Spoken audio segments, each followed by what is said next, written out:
Getting away, no one will stall the engine, and they all follow Alain Prost.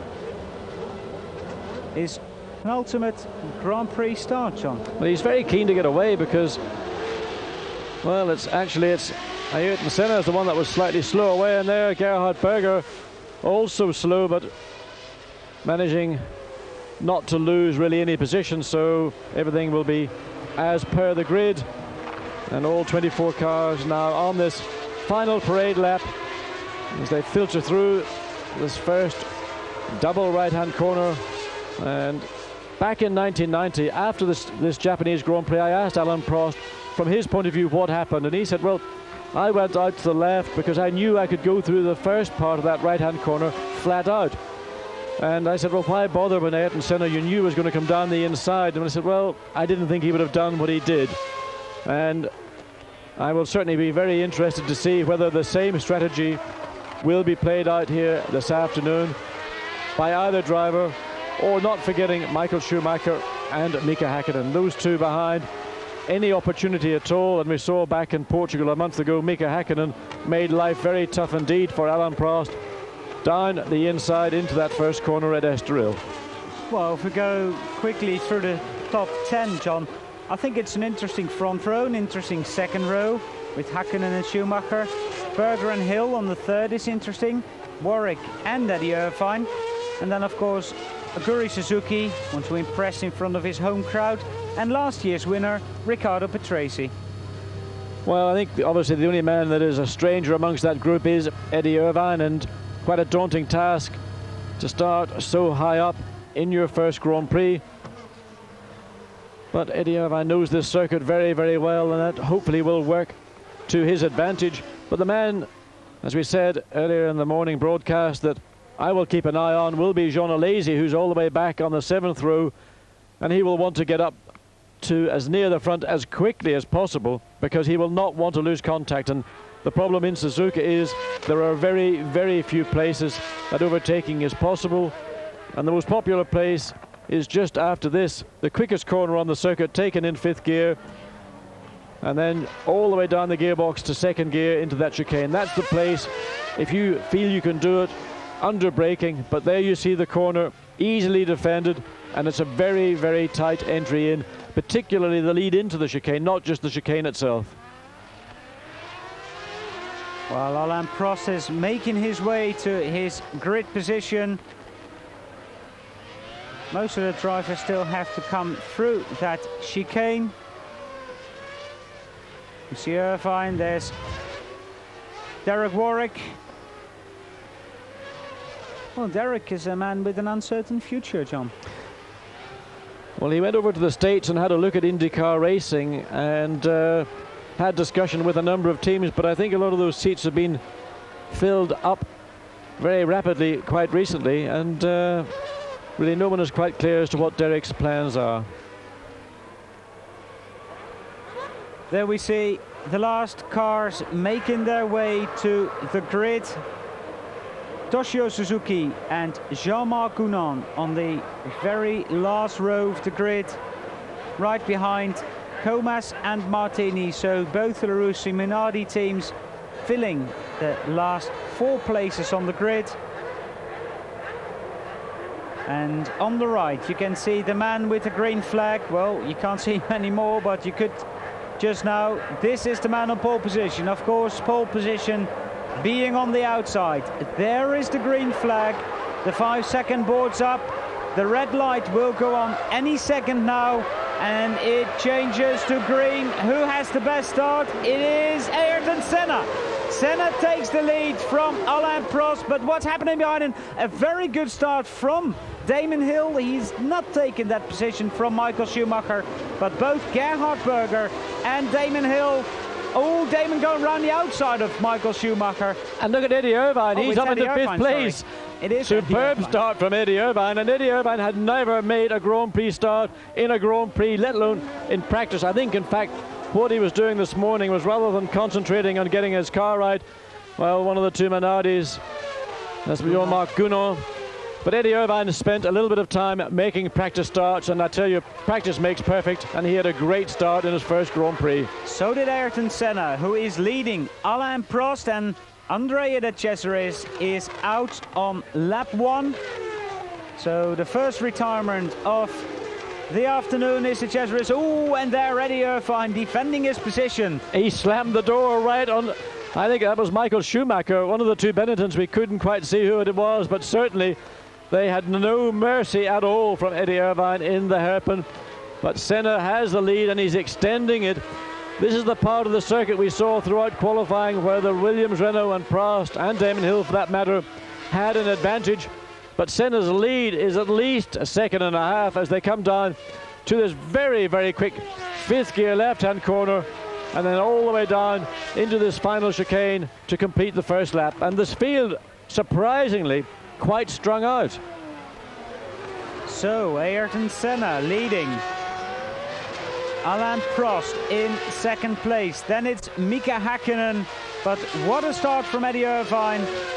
And I actually got it wrong. I thought it was Damon Hill who made a very good start. Also a good start, John, from Gerhard Berger. Well, Gerhard Berger, of course, on the 6th row, lost a place to Eddie Irvine, who must have had an absolute blinder. And looking at the start from that long shot, it was easy to misidentify because of the blue and the Williams and the blue and the Jordan. But it's that familiar bright orange helmet of Eddie Irvine's which stands out so much that in fact covers half of the airbox, and I'm sure that's costing him a few horsepower down the straight. But there's the man who spent all morning running on used tires. He used basically what he had left from the 2 days of practice. He kept the best of the tires from qualifying plus whatever was left. Here we see it again. In replay, watch. Oh, Eddie Irvine made a cracker of a start and he went all the way around the outside. And I think we can say that is circuit knowledge. That is definitely circuit knowledge. A fair amount of aggression. Here's again the view. And some of those people at the back, I think, were moving well and truly before the light went to green. Also, I think Damon Hill, John, if you have a look, Damon got bogged down by Michael Schumacher and Eddie took full advantage of that. Well, Damon happened to be on the inside of the circuit, inside of the corner, the right-hand side, and he just got trapped in there. And of course, that allowed the people on the left-hand side, therefore the outside. And of course, local knowledge is very, very valuable, and in a Formula 3000 race, you've got to take full advantage, and that's what Irvine has been doing here in Japan for the last 3 years. But look at the lead Senna has. It was 2 seconds exactly on lap 1, and we're just waiting to see. I think that has been extended just a little bit. Now Ayrton is got to go fast from the word go, and then hope to consolidate and defend his position. Well, here's a man who was defending a position and attacking a position. Michael Schumacher not making his best of start. A little tussle with Damon Hill on the first corner, and Damon undoubtedly will be breathing down Schumacher's neck. Well, Eddie Irvine's maintaining that 5th position, and that's going to bring a lot of smiles to a lot of people, not least of all people in Northern Ireland, the Irvine family, but also for Jordan. It's been a very, very difficult year, and this is, apart from the outstanding performance from Rubens Barrichello and Donington at the European Grand Prix, this is the best performance we've seen in the rest of the season. 2.3 seconds the gap between Senna and Prost at the moment, and then a further 2 seconds to Mika Häkkinen, another 2 seconds to Gerhard Berger, and then a second to Eddie Irvine in 5th and Michael Schumacher in 6th position. That's the situation after 3 laps here in Suzuka. We're back after the break. For the 3rd time, you can see the gap. Prost is definitely closer. Senna leads. Prost is second. Häkkinen, and Häkkinen tucks right into the apex in 3rd position. And the Finn, who drove so brilliantly in Portugal, said just before the race began that he knew what the mistake he'd made in Estoril was, and he wasn't going to make it here. And coming towards us now in 4th position is Berger. but Schumacher is 5th. There is Irvine in 6th position, and behind him Damon Hill is 7th, and that is Toshio Suzuki, not Toshio Suzuki, Yuri Suzuki, who is in 8th position in the footwork. I got confused there because there are 2 Suzukis in this race. The Japanese veteran Toshio Suzuki is also competing and in the Larousse. But Senna now has got a 2-second lead over Alain Prost on the 4th lap. And Jonathan, would you have expected this? Because the Ford engine in the McLaren has certainly not got the power of the Williams, but Senna is holding the lead. Well, that's right. The Ford engine doesn't have the power of the Williams by any means, but this is a real driver's circuit. It's a fantastic circuit. I spent about a year and a half testing here with McLaren, working on the active suspension program, and it's all twisting. There are lots of curves, as you can see that. It goes up and down, it's very undulating, and it's the sort of circuit where car balance and car grip and handling are of paramount importance, and Senna is the past master with the McLaren engineers at getting that sort of balance, and it's clearly paying dividends here. We know that, in fact, Williams have been in trouble. They haven't been able to run as much downforce as they'd like, and on a circuit like this that is so twisty, you need to get maximum grip. That means downforce, and that's perhaps why Williams haven't been as dominant here as they otherwise would. And also, of course, we've got Häkkinen, another great driver who's performed so well, right up there with Senna, qualifying within a 1/10 of a second. So it really looks like the good drivers and chassis are paying off here. And we're with Michael Schumacher. The German is really flying in the Benetton, and in his sights and in your sight ahead is the McLaren Ford of Mika Häkkinen. So Schumacher is up into 4th position, Mika Häkkinen 3rd, and Schumacher challenging for that position. Ayrton Senna, though, still leads. We're on lap 5 of this 53-lap race, almost up to 1/10 distance already, and as you can see, Alain Prost is starting to whittle down the lead that Ayrton Senna has over him. It was 1.8 seconds, it's now 1.5, and I'll tell you, it is from the Spoon Curve exit, this is the hairpin, it's from the Spoon Curve exit that the Williams had the advantage in practice, because the combination, and there is Jean Alesi with Schumacher challenging him, Berger with Schumacher challenging him. Berger in 4th place in the Ferrari, and Schumacher trying to go around the outside and take 4th position. He's already passed Eddie Irvine, of course.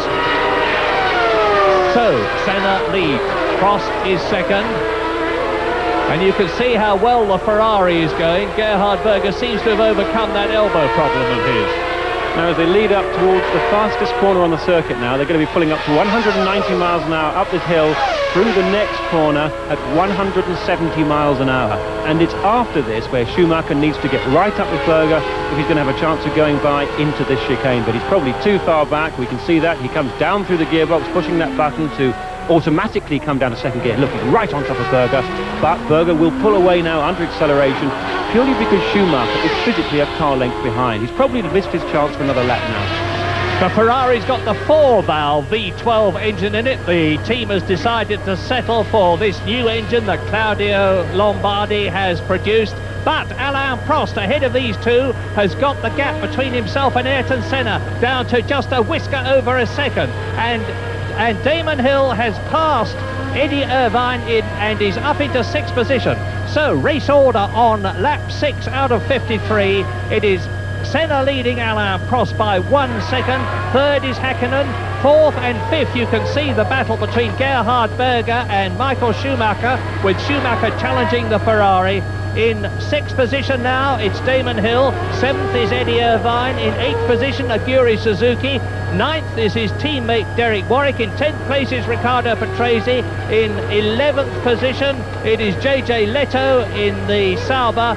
And in 12th place is John Alesi in the 2nd Ferrari, who started 14th, and of course he's in amongst the traffic. Curve and up to the fast left-hander after the crossover, where they're doing about 190 miles an hour, and they're there now, past the secondary pits. Yes, now here you can see that Schumacher is much better placed to have a go at Berger. He's going through this 170 mile an hour fast corner game, but again, it's still probably not close enough. This was where Prost and and Senna had their coming together a few years ago. The car's slowing right down to 30 miles an hour in second gear for that. But actually interesting to see that Damon Hill has got back up into 6th place, past Eddie Irvine. It hasn't been a good qualifying session for Damon. He actually went off in the second qualifying very early on, and that caused him to be back in 6th place in the grid. Of course, it is also his first time here at Suzuka. It's a difficult circuit to learn. Actually, something which does apply to Irvine. He's raced here in Japanese Formula 3000 for some 3 years, so he's very familiar with the circuit. But look at this, Berger 4th, Schumacher 5th, catching them. Damon Hill in 6th position. Damon Hill's first drive at this demanding track, and it showed yesterday when he went off in the qualifying session and lost a lot of time. He had been fastest at one point in the practice, but Alain Prost, using his superior experience of this circuit and Grand Prix in general, closed the gap, passed Damon Hill, took the pole position. Damon Hill then went off, started 6th, and Schumacher is now at the hairpin. And Damon Hill, you can see, is taking advantage of the fact that Berger and Schumacher are holding each other up in 4th and 5th places to close up in the more powerful Williams Renault. And Martin Brundle is 14th. In 17th position is Johnny Herbert in the Lotus. 18th is Mark Blundell. There are 6 British drivers in this race because Eddie Irvine is the 6th of them. This is certainly going to be immensely disappointing and frustrating, perhaps more to the point, for Schumacher, because he is now some 13 seconds behind Senna in 2nd place. The Ferrari there of Berger really holding them up, and of course you can see just how fast Hill is closing up. And having said that, if Berger can keep precise, not make mistakes, this situation could continue for many laps yet. Now Damon Hill, who has already shown us twice this year how he can fight back. He fought back from 26th, started last in Portugal, finished 3rd. In Monza, he fought back from 9th to win the race. Well, now he's in 6th position, which is where he started on the grid, but those are the 2 immediately in front of him. Ferrari, Gerhard Berger, that Benetton Ford of Michael Schumacher, and that is out of the race. No, not out of the race, he's rejoining. That's the second Japanese driver, Toshio Suzuki, in his first Grand Prix, and he's really fouling things up here. Yes, he's really messed that up. He should have done a spin turn there to turn the car around. He doesn't have the lock, but now he's trying to find reverse gear, or now I think he has found reverse gear, and he's going to pull away again, get stuck on the gravel once again perhaps now. And in fact, Toshio Suzuki, was somebody with whom I drove in Formula 3 right back in 1981. He's 38 years old, and I don't think he's a driver who has any particular Grand Prix future. But he has a great deal of money, and that is very useful in Japan, and particularly if you're the LaRousse team, because they need as much of it as they can get. And so Philippe Alliot sportingly stood down and allowed Suzuki to take his place to enable the Japanese driver to say before his career finishes that he drove in a Grand Prix. That is Mark Blundell, and that's what happened. And at the same time, Toshio Suzuki jolly nearly took out, but he did take out Pierluigi Martini's Minardi Ford, and you can see that Berger, Schumacher and Hill are still together as they complete the lap. Behind Ayrton Senna, Alain Prost is now the fastest on the circuit. He's under a second behind Ayrton Senna. Prost in 2nd place. In 3rd position, it's still Häkkinen. There's quite a gap. There's 7 seconds now between this battle for 4th position, between the Ferrari, the Benetton and the Williams, and the 3rd place McLaren Ford of Mika Häkkinen. And in 7th position, behind Damon Hill, it's still Suzuki. I say still, he's actually passed Eddie Irvine, who is therefore 8th. 9th is Derek Warwick in 10th position. It is Riccardo Patrese in the 2nd Benetton. And in 11th place, it is JJ Leto in front of his teammate Carl Wendlinger. And Jean Alesi has stopped. He's the 3rd retirement. Jean Alesi out of the Japanese Grand Prix to join the other retirees. There he is, his car being pushed to the side. De Cesaris out, and Suzuki not out, actually. He has rejoined, as you know. Yes, it hasn't been a good weekend for Jean Alesi. He had quite a clonk in practice on the first day of qualifying. He kept his foot in too hard when he lost control or had a big slide, certainly coming out of the spoon curve, and this time got caught out, walloping the Encore on the left-hand side with moderate damage, and then had another off, although this time without damage, in qualifying on the Saturday. Nevertheless, as a Ferrari fan, and who isn't, I am enormously heartened by the way Gerhard Berger is holding off this car that we're with. It's Michael Schumacher's Benetton Ford, and Schumacher, of course, has had an enormous amount of success this year. A win, 5 second places, 3 third positions, and look how close it is. 4th, 5th and 6th at the chicane. That is 9 laps completed in this 53-lap race. Yes, you could see there that those cars were absolutely nose to tail at the chicane, as that must surely be Damon Hill. 5th position, and if he can blast past Michael Schumacher the way he did there, he is indeed the right man to be accompanying Ayrton Senna in the Williams team with their Renault engines next year. Incidentally, this is a good point to tell you, but Ron Dennis of McLaren has confirmed that his team will be using Peugeot V10 engines next year. So we've got the prospect of 2 superb Anglo-French teams, Williams with Renault engines, McLaren with Peugeot V10 engines in 1994.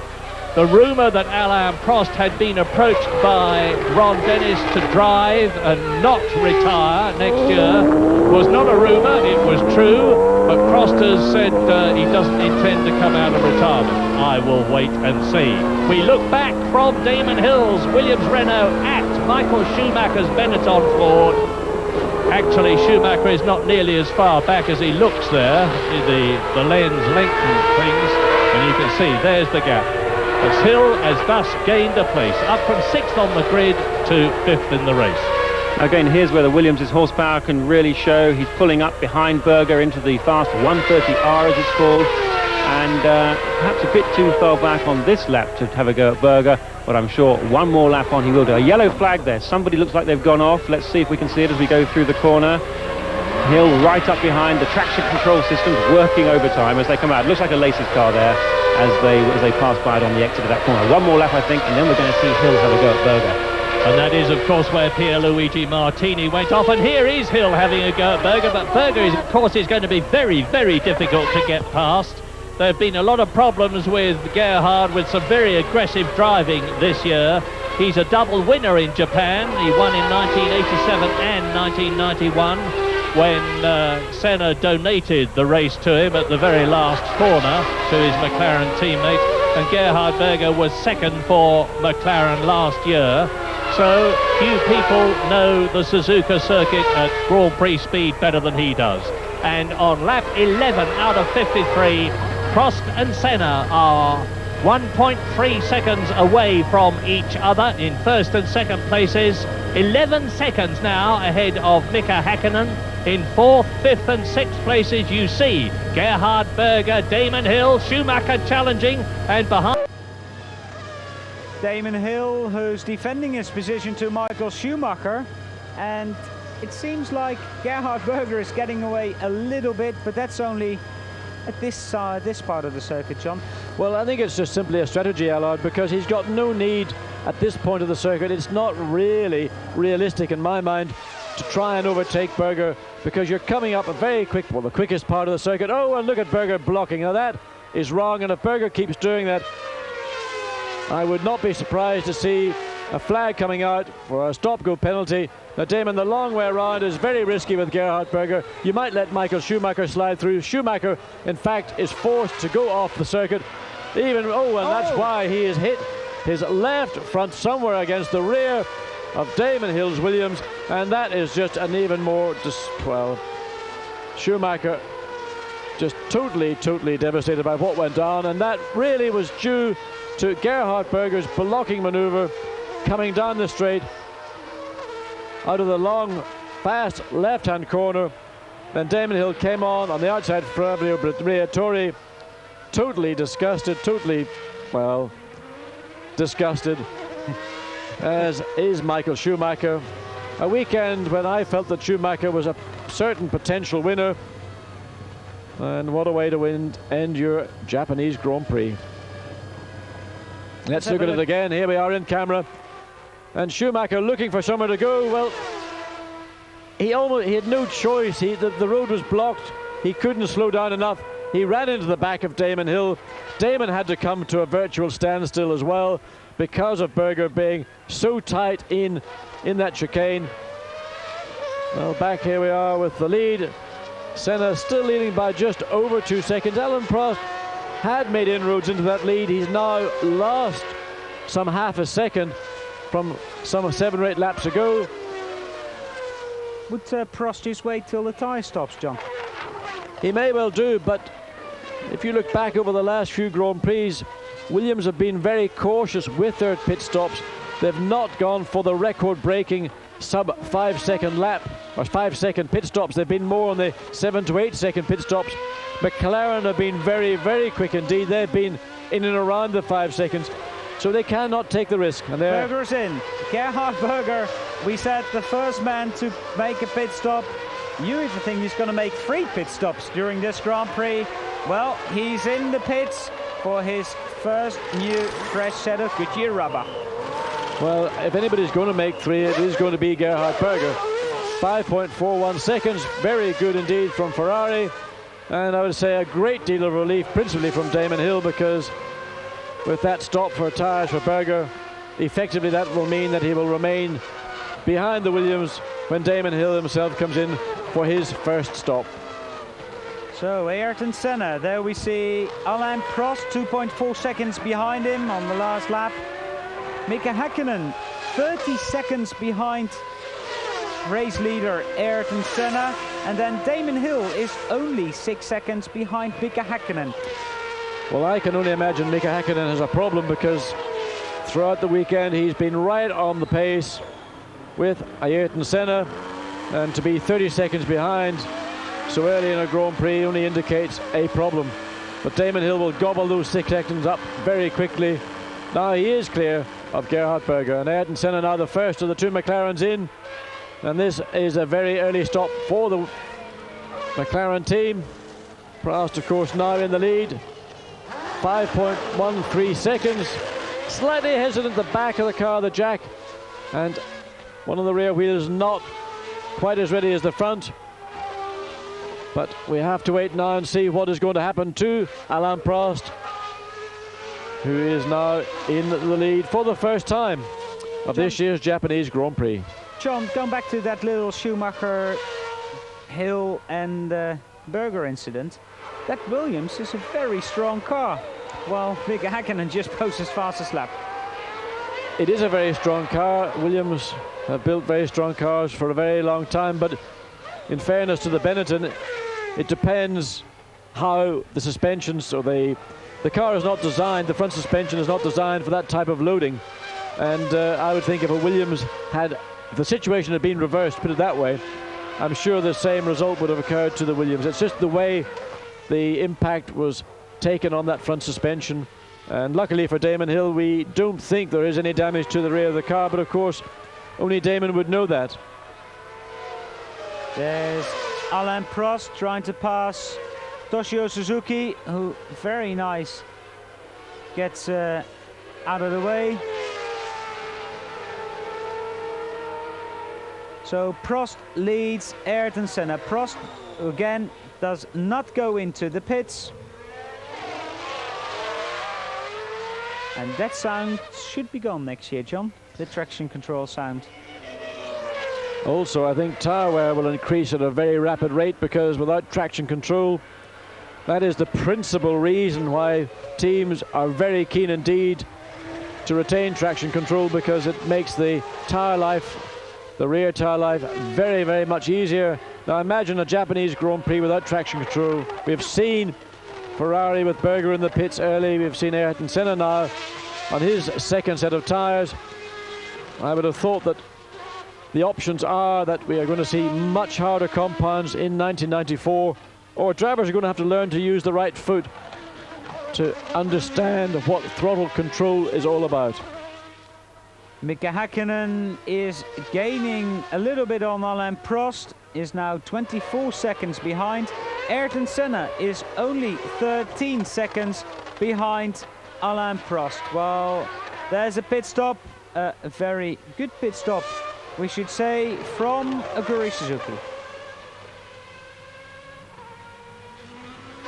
And Suzuki just pulling in behind one of the two Lotuses. Rubens Barrichello now somewhere or other up into the top 10. Yeah, Barrichello's 10th. 11th is Ukio Katayama and 12th is Johnny Herbert. So I suppose that Suzuki just slotted in behind Johnny.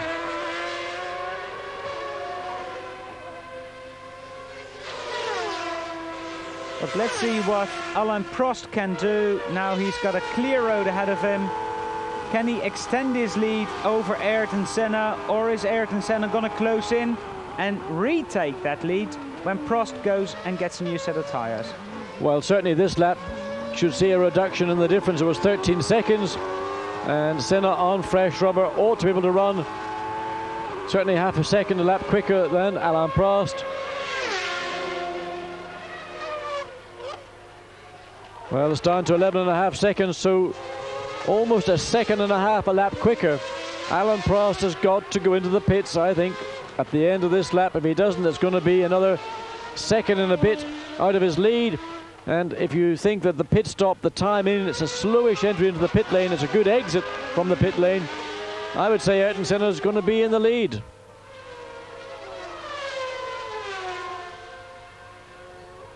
So we've seen pit stops from Berger, Senna and Suzuki. Ooh, brake disc. Very red indeed. I mean, those carbon brakes are something else, John. It's an experience, Allard. Well, Allard Kalf and John Watson are going to find out just what the carbon brakes are like on a Williams Renault at the end of November. But certainly from my experience, and that's going back now a number of years when carbon brakes were in their infancy, they're just unlike anything else you've ever driven on. And that is probably, I think, one of the most difficult things for a newcomer to Formula One to come to terms with. To not just the braking ability, it's to actually make use of the potential the brakes have. And these cars brake literally so late. And that is also another reason why we're not seeing as much overtaking in Grand Prix racing as certainly everybody who watches on Eurosport would like to see. The braking zones are so short, and you've got to do your overtaking, in fact, before you get to the corner. In the older days, you used to be able to slingshot somebody into a corner. With carbon brakes at the level they are now developed, it's almost impossible.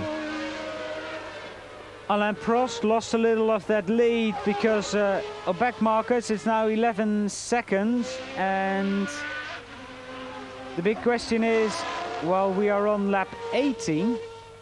Is Williams going to go with 1 or 2 stops? And is McLaren going to go with 2 or 3 stops? Well, at the minute, I would say Williams are looking at just doing 1 pit stop.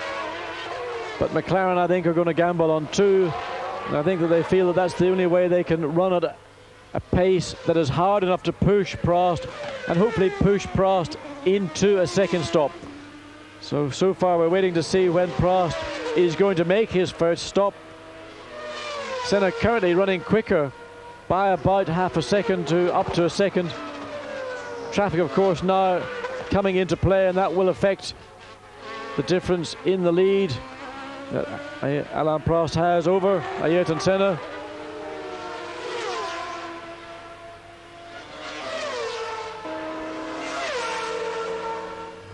Eddie Irvine back into the top 6 in 5th position. And there's 3 Brits, Hill, Irvine and Warwick, 4th, 5th and 6th. And the top 3, Prost, Senna and still Mika Häkkinen. And Häkkinen's best result ever is still a 4th position, and that was Hungary last year and France. Well, that was a battling 4th place in Hungary. Had a wonderful battle with Martin Brundle. So the boy does know how to race. But maybe, if it isn't a problem, maybe a slightly more prudent drive from Mika Häkkinen this weekend in Japan. We're on lap 20 out of 53. And please rejoin Eurosport after the messages that are following now. We'll be back very shortly. And as I say that, there's a puff of smoke from the back of Comas's car. It looks as though the Lamborghini, yes, it very definitely has given way, and which reminds me of the fact that the much hoped for, as far as the Chrysler organisation was concerned, marriage between the McLaren team and Chrysler, who own Lamborghini and who hoped that McLaren would use their V12 engine in 1994, is not taking place as a result of a tie-up between McLaren and Peugeot. And a lot of teams, of course, are trying to get this very capable V12 engine. It's not very capable in Eric Comas's car at the moment, and the blue flag there is being waved by the Japanese marshal to tell Comas that he's being caught and about to be passed by Mika Häkkinen. Yes, I certainly hope that we haven't got any problem from engine oil being deposited from that Lamborghini engine. The section on the S-bend section where that blow-up occurred is very tricky. You need to be on only one specific line, and if the oil's on that line, it's going to be a real problem for the following drivers, particularly in these potentially damp conditions. These conditions too will confer a bit of an advantage for the Williams team, because of course they're the only team that are running ABS braking, anti-lock braking, and when the conditions get marginal from grip level reducing, that's a definite advantage. I think Alain Prost, who's actually holding his lead, despite the fact that his tyres are getting more and more worn, over Ayrton Senna. No, he's not. As I say that, the gap has come down from 10 seconds to 8 seconds. So Senna is starting to carve into Alain Prost's lead. The Frenchman leading by 8 seconds. Welcome back here on Eurosport, and there we just got a glimpse of the footwork team with wet weather tyres ready. Rain has been threatening all morning, and well, we'll see when it rains hard enough to put the wets on. Damon Hill still in 4th position, 44 seconds behind Alain Prost. But what's more interesting, I think, John, is that Senna is gaining on Prost, but also Häkkinen is gaining very rapidly on the race leader. Well, Alain Prost steadfastly has refused to make or be pressured into making a pit stop as early as his competitors, and Damon Hill, you see, struggling a little bit now. His rear end grip probably has suffered as a consequence of having to battle in the earlier laps. Also, I think it's starting to rain a bit harder, John, now. Well, we saw a set of wet weather tyres in the footwork pits, but one thing is for sure, they wouldn't be putting out a set of dry tyres, because they will be sitting cooking away in the tyre warmers, and they will only be brought out on the lap the car was due in. But there was, before the start of the Grand Prix, there was a sort of very, very light skiff of rain. Not enough to wet the track, but it was in the air. And look at that, just coming to spoon. Damon, you could see the first part of the corner suddenly got out of the throttle fairly suddenly, and the car did not look particularly stable. There we see some more rain on that camera lens, while the gap between Prost and Senna is now stabilizing around 7 seconds, and Damon Hill into the pits. Damon Hill, the first Williams driver to come into the pits for a fresh shed of rubber.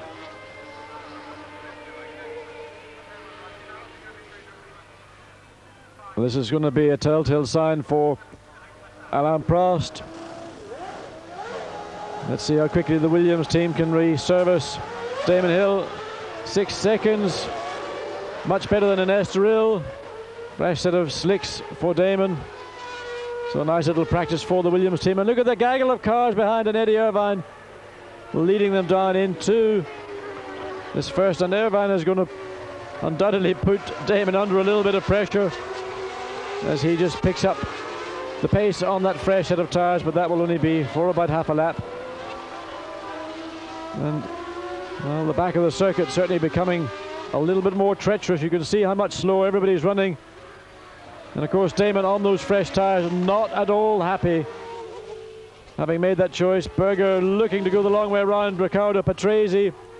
And now the rain, you can see on the camera lens, but just as directly behind the pits, and the circuit is getting slick. I tell you what, a man who loves this is Mika Häkkinen. Well, I'll take your word for that, Allard. He does. Well, and Alain Prost doesn't like it, because Ayrton Senna's close up to 1 second, and there is Ukio Katayama off the circuit. Can he get back on? Yes, he can get back on. Senna 1 second behind Alain Prost. Häkkinen 18 seconds behind Alain Prost. So, don't know whether the Japanese director will be able to leave Ukio Katayama. But I think there is a battle for the lead, unless we're missing Alain Prost's pit stop. And the rain falling heavily. You can see now all around the circuit, umbrellas going up, and you can see clearly. And there on the main straight, and a very, very treacherous part of the circuit, this left-hand corner. It's very easy indeed to come into it too quickly.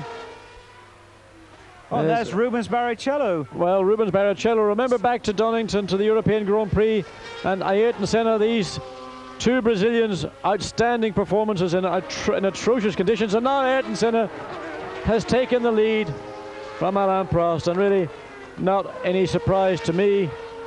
It's in conditions like this that Senna really is absolutely outstanding, and Patrese in the pits, and this will not be for a set of dry tyres.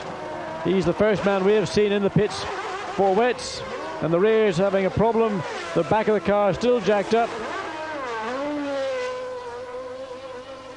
and I just wonder how long we can see Senna retain the lead on slicks, and now the pit lane turning into almost a Piccadilly circus. Senna in the pits, coming in behind Pierluigi Martini, and this is again a time for caution, because in the pit lane it is every bit as treacherous as the racetrack. Ukio Katayama made it back to the pits, and Senna gingerly making his way into the pits. Very easy to overshoot, just lock up a brake. Wet tyres on for Senna. Good pit stop, 5.5 seconds. And we still have not seen Alain Prost. I don't know what Prost is. There's Häkkinen in the pits, and does the team have the tyres ready? Yes, they do. And Prost is in and out as well. In the background, we saw Alain Prost. Well, there he is now, leaving the pit lane. And Alain Prost has lost the lead, and really, I have to say, part of it was maybe his strategy in staying out quite a long time in his first set of tyres, but ultimately, weather was the factor. And Ron Dennis now, well, is that a smile on Ron Dennis's face, or is that a smile? So Ayrton Senna leading from Alain Prost, and Martin Brundle said Suzuka is always good for a surprise. Well, it's a surprise. Well, even I predicted there was going to be, or could be, rain here in a preview I did earlier in the week, but I didn't have to be very clever to do it. It is very unpredictable at Suzuka, and well, this is really for the Japanese not even rain, this is just a sprinkling. When it rains here, it comes down like monsoon. Now, if I'm not mistaken, John, we have Senna, Prost, Häkkinen, and behind Mika Häkkinen is Eddie Irvine in 4th position. Then it's Damon Hill in 5th. Rubens Barrichello is 6th. So there's not one, but 2 Jordans in the top 6. Well, they're very fond of lotteries in Japan, and one thing is for sure, this race is turning into a lottery, and the conditions are deteriorating very rapidly as Aguri Suzuki, who ought to know better at Suzuka, has gone off, and that is coming on the main straight. And can he get it back without, well, not the part of the circuit you want to be going across at 90 degrees to traffic coming towards you. Well, Ayrton Senna just piling on the coals now, and these are the conditions that we've seen over many, many years. He just manages to rise even higher above. Has Eddie Irvine driven this car yet in the wet, John? Well, maybe. My spy at Silverstone tells me that he has been out in the rain. And Mika Häkkinen taking 2nd place away from Alain Prost. Prost under pressure from Mika Häkkinen. there we see the world champion, and Häkkinen is taking that second place.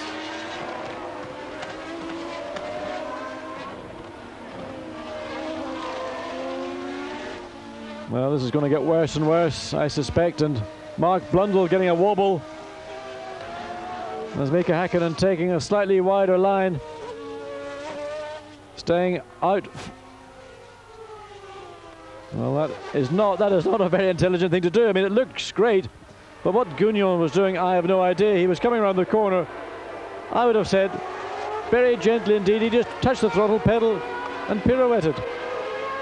Prost past Mark Blundell, Mika Häkkinen past Mark Blundell. Of course, the problem Mika Häkkinen has got is the closer he gets, the more spray he has coming off the back of Alain Prost's car, and the circuit getting wetter and wetter, and that visibility. And Mika Häkkinen looks to me like he's wearing a dark visor as well, which will not be the most ideal for these conditions.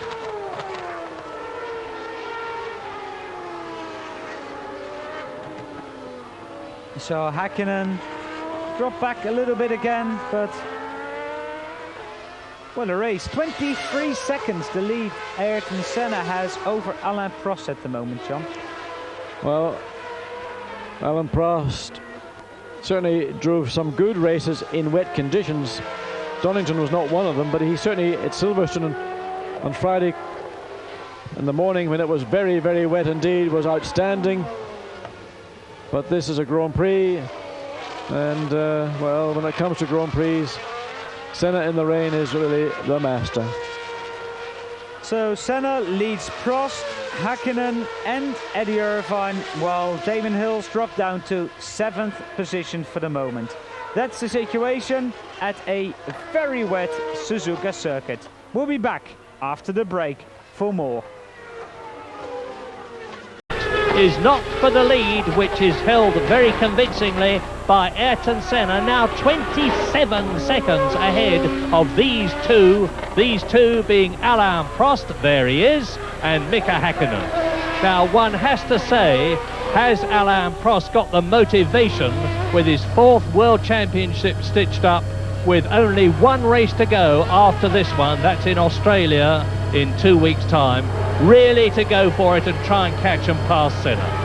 Well, I'm sure Prost will think he's got the motivation, but equally I'm sure that his motivation does not equal that of Mika Häkkinen behind. Häkkinen will be trying harder, will be taking more chances, and in these kind of conditions, that sort of chance-taking approach will pay off.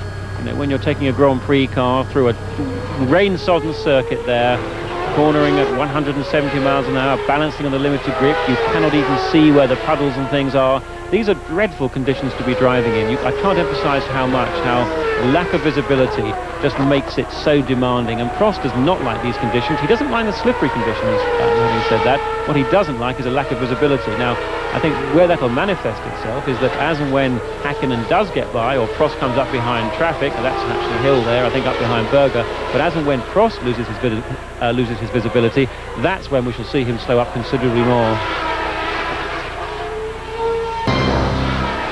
Well, the doughty veteran Derek Warwick, the second oldest man in the race at 39 years old, as Hill goes through and takes the Ferrari of Gerhard Berger.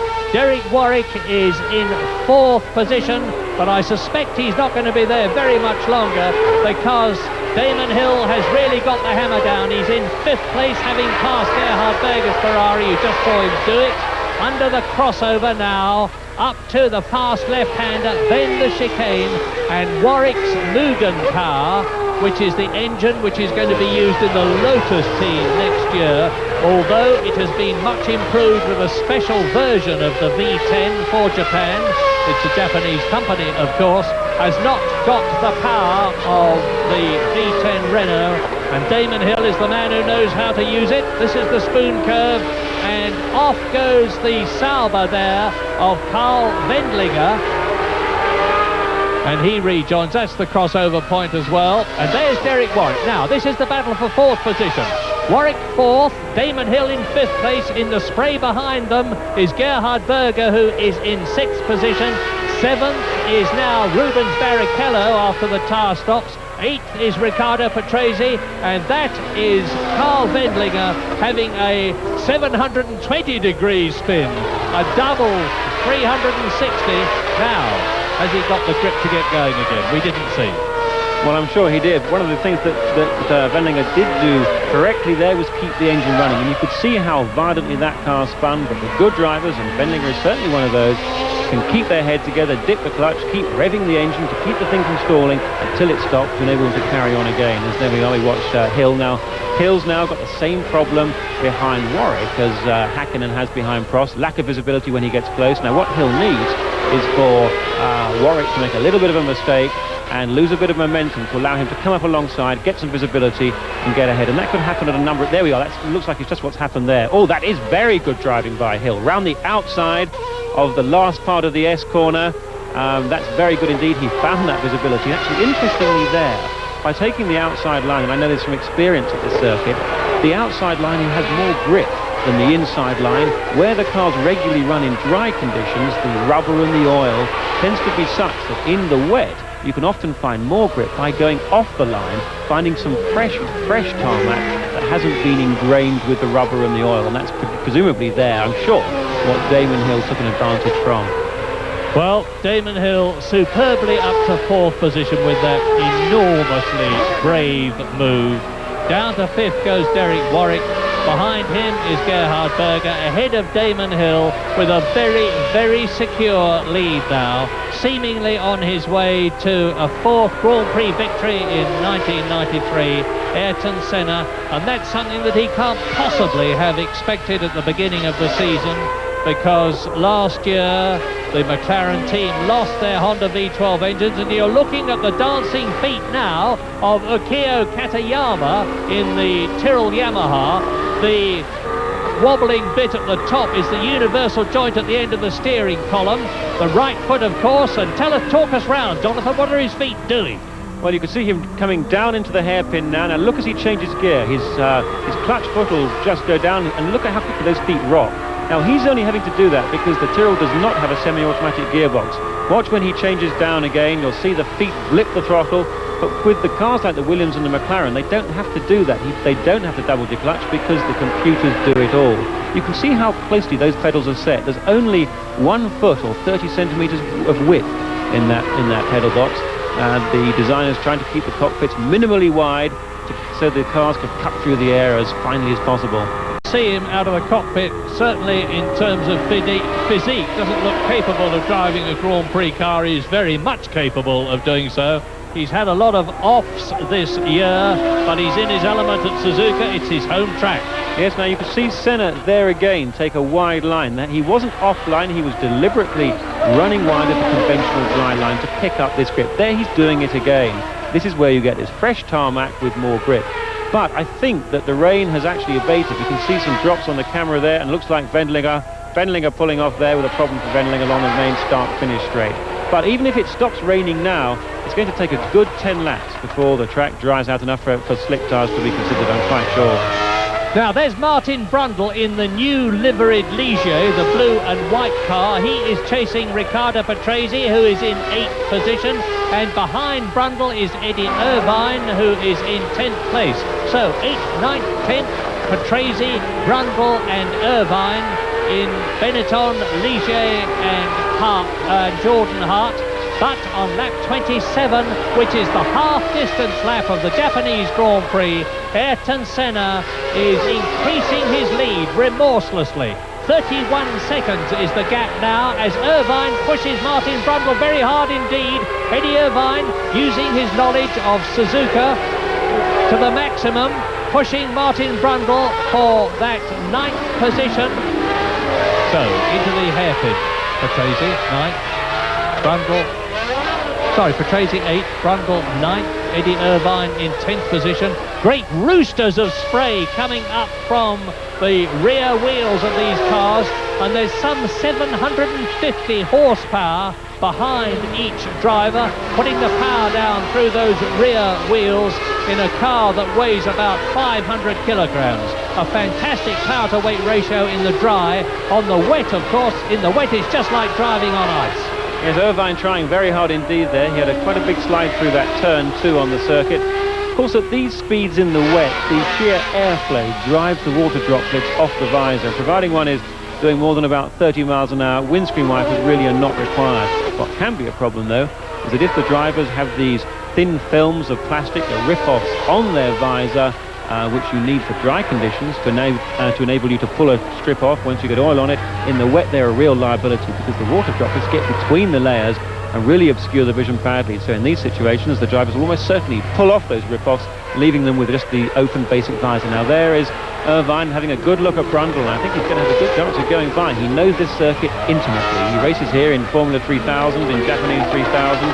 And this section from the hairpin, in fact, now towards the spoon corners in the dry is absolutely flat out, up to a maximum of 180 miles an hour. Probably flat out now, I would think, too. But we need to watch Irvine. He was very quick through this spoon corner before. There's some traffic. That'll help him. And but what he didn't do particularly well the last time was pace himself through that 130R, the very fast next left after this straight, because it's into the subsequent chicane where he needs to be in the right place.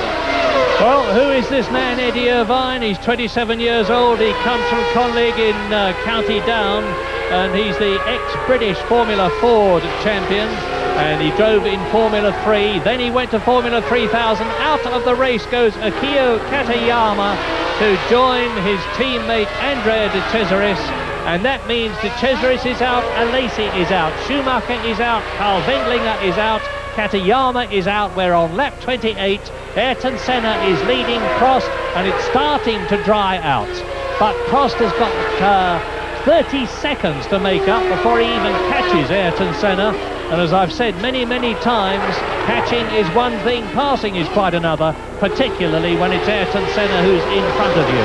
In third place is Mika Häkkinen, a long way behind Alain Prost. In fourth place, Damon Hill. Fifth is Derek Warwick. In sixth position, up into sixth position, comes and that is Damon Hill off. Rubens Barrichello is up into sixth, but Damon Hill has gone off, and he very sensibly runs wide, uses his head, and rejoins the circuit. That was a very, very close thing indeed. If he'd gone into the gravel track, he would have lost traction, and up alongside him now comes Eric Comas, trying to get past the Williams. Damon will understandably have nothing of it. Now, to get back to race lap 29, Senna, Prost, Häkkinen is the order. Damon Hill in fourth place. Derek Warwick fifth. Sixth is Barrichello. Seventh is Gerhard Berger. Eighth is Riccardo Patrese. Ninth is Martin Brundle. In 10th position is Eddie Irvine. And then in 11th place is JJ Leto, who has been lapped. So Ayrton Senna, the leader, as off goes Prost now. Now, the problem with the Williams, with Damon Hill and Prost both having gone off, is significant. Well, I'm not sure that it is really, Murray. I think that it's probably entirely coincidence with those two both going off. It might just be that as the conditions are drying slightly, that the tyres are starting to go off, these wet tyres, because wet tyres do not cope well with the drying track. You can see that the spray has reduced substantially, and in fact, once these tyres get hot, the tread blocks start to go like putty, and the cars can become relatively imprecise to drive and get sloppy. Maybe that's what's happening, and that looks like Patrese off as well. So maybe we have got a problem here with the wet tyres overheating on this drying track. We do think the ambient temperature is quite high, so it is possible there. But in these situations, the driver needs to, in fact, try and keep on. Here's a replay of Prost there. Let's have a look. He's in. That's the Degner curve by the look of it. He's run wide into that first corner. He's got it back. A good thing is that the rain has at least hardened up that gravel and has not dragged the cars down and put them out of the race, and that clearly benefited both Hill and Prost. Good point there, Jonathan.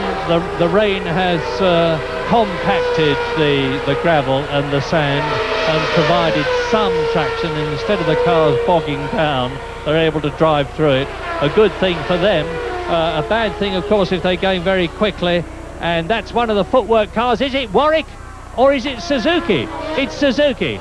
So Aguri Suzuki on his home track, bitter disappointment for the Japanese driver, leaves his own Grand Prix. He was in 12th position, a long way down, compared with the excellent position he had earlier on in the race.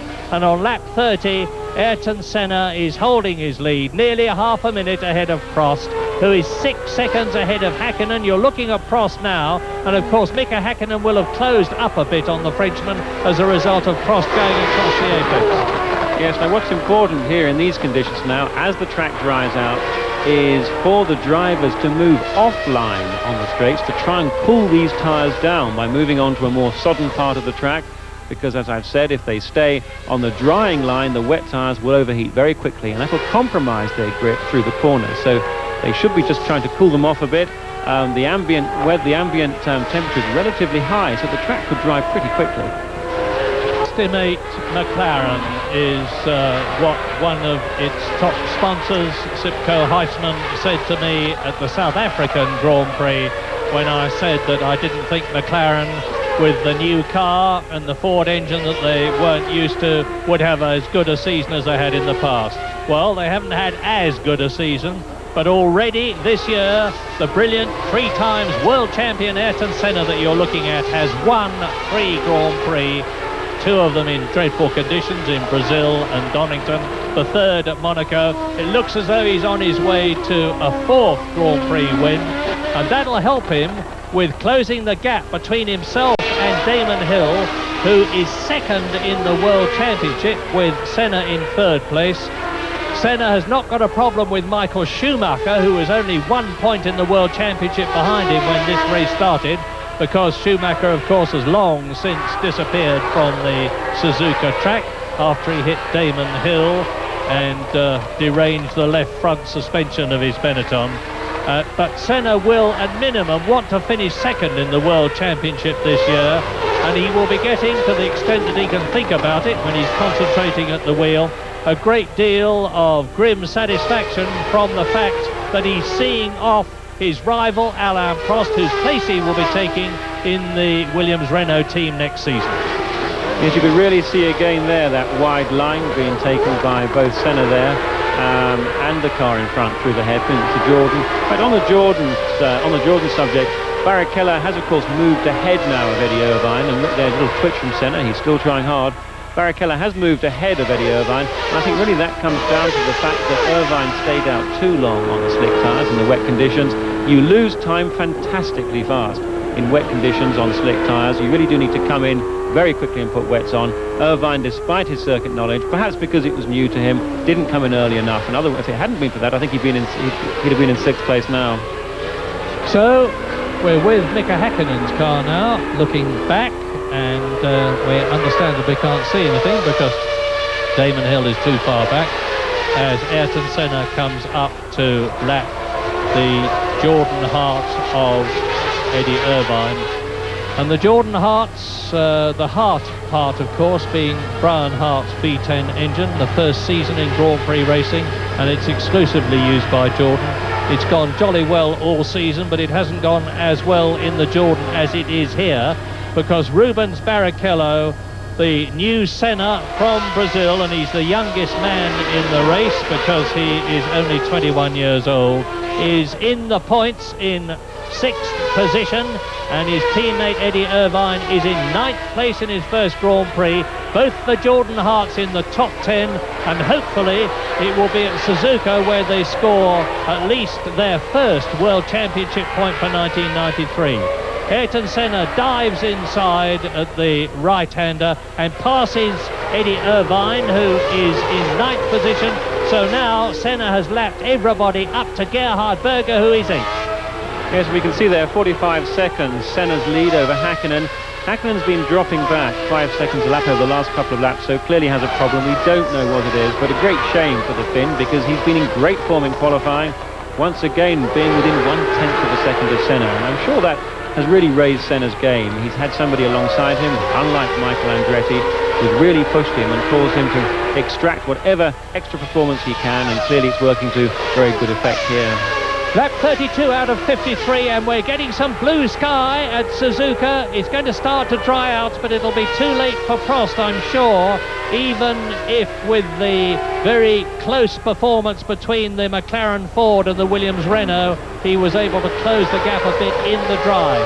Senna goes through to the chicane to complete another lap. It's his 32nd that he's completing, half a minute ahead of Prost, who is 15 seconds ahead of Mika Häkkinen in third place.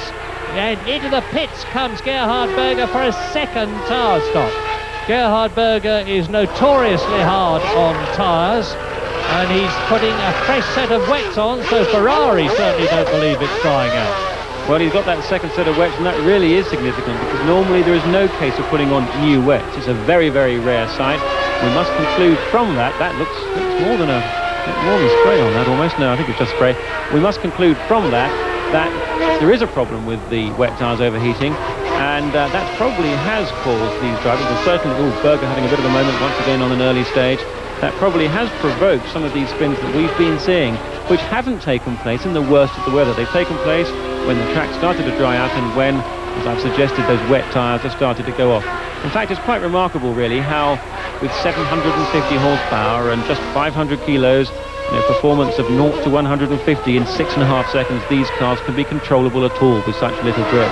But that's largely a virtue of, well, I suppose one has to say it's largely a virtue of the driver's skill, but it's also a consequence of the level of technology that's on these cars. With traction control systems, wheel spin is more or less barred. With ABS braking on 1 or 2, you can't lock a wheel either. The electronic aids on these cars really are contributing massively to making them relatively easy to drive in these conditions compared to life 3 or 4 years ago. Electronic aids, which of course are going to be banned in 1994. No traction control, no ABS brakes, and no active suspension. But Gerhard Berger rejoined in 8th position after that second tyre stop. You're watching him now. Behind him in 9th place is Riccardo Patrese. Just behind him in 10th position is the Sauber Ilmor of JJ Leto, and it's still on lap 33 out of 53. Ayrton Senna. Alain Prost has closed up very slightly. He's 28 seconds now behind the Brazilian. And a long way back now, Mika Häkkinen in third place. He could be on target to score points in a McLaren for the first time, though. Damon Hill is fourth. Derek Warwick is fifth. Rubens Barrichello is still sixth.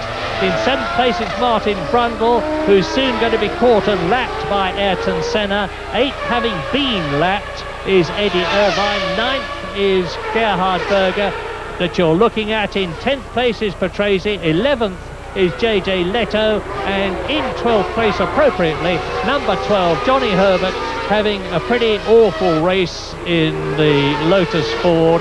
It's the last time but one he'll be with Ford car. He's been confirmed as the lead driver for Lotus next year, when they will be using Mugen Honda, or Honda Mugen, which is really, in terms of importance, the way to put it, engines next year. That is Prost. Yes, and next year these electronic aids will be banned. No active, no traction control, no ABS braking. And in fact, I think we are looking at the end of an era here. We've had the turbo era in the early 80s. Before that, the ground effect era. We've now got the electronics era, and we're now looking at the penultimate race in which the tremendous capability of this technology is going to be demonstrated. One more race to go, Adelaide. It'll all be over. The end of another era. Lap 34, and the tyre story is going to start all over again. Because, as you can see, looking at your monitors, it is a lot brighter. The sun has come out, the track is starting to dry, and Damon Hill is coming in, and I think he's going to take on slick tyres. There he is. Now, are they? I'm looking very closely. Yes, they are. They're slick tyres, and Damon Hill was in 4th position when he came in, and he's taken a calculated risk. Patrick Head and Adrian Newey and all the other people who contribute to it, with Damon, of course, and he's the man who's operating the loud pedal, that slicks are the wear. But Martin Brundle has gone through ahead of Damon Hill, so Damon is down to 8th position behind the Englishman in the Ligier, and behind him is Ayrton Senna. Yes, and here's a great chance to see just how right that decision was. Senna on wet tyres, Hill on slick tyres. if you can get on slick tyres on a drying track early enough, and that looks like Berger in again. Now, and one really wonders why he put wets on for a second time, only for 3 or 4 laps. That didn't look a good decision. Maybe he had another problem. Most likely, though, he thought the rain was going to continue. No, he's got another nose about to go on. So clearly there's been he's presumably had an off there.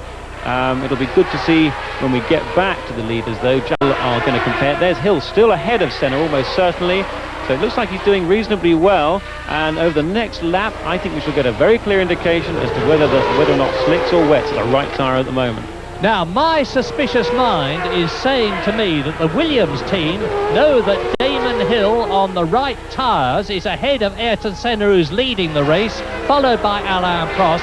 And if, just if, as you can see the dry line emerging, Damon Hill made it really difficult for Ayrton Senna to get past him by taking a wider line on corners than he need, or a tighter line on corners than he need, it would give Alain Prost the opportunity to close up. Yes, you can see there where Damon Hill could take the correct dry line on the inside. Senna on his wets had to go wide to find the grip. Different driving style with different tyres on the same track. And look at the way Eddie Irvine was pushing Ayrton Senna. That is the Irishman in the Jordan Hart, and he's giving Ayrton Senna a very hard time. Right up alongside him again, and is he past? Yes! Yes, he is! Eddie Irvine is past Ayrton Senna. I don't think there's any question of him taking it easy at this stage of the race. And, oh, look at that! Tyre and wheel off now. What did it come off? I can't... Well, let's have a look. There's a car somewhere with only 3 wheels on it. Well, would you believe it?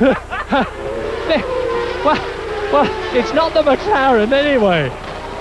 And it's not Eddie Irvine, and it's not Damon Hill, and Ayrton Senna is not making... Oh, it's Martin Brundle. It's Martin Brundle. You can see his right front is locked up, and when the wing clears the picture, you'll see that his left... Oh, thank you. We don't want to look at the front of the car. We want to look at the back of the car. There you go.